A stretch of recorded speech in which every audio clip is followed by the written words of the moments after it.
how to change delivery address on Tesco grocery order.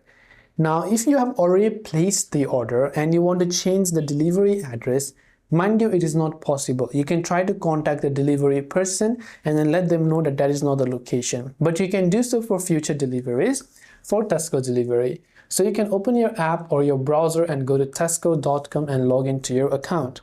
Then what you want to do is tap on the three lines option located at the top left, and here you'll find so many different options.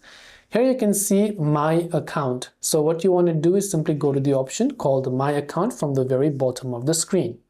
Under My Account, you can see many options, and here you'll find the option to go ahead and then change the delivery details. So here under Details and Preferences, you can simply go to the option called Personal Details.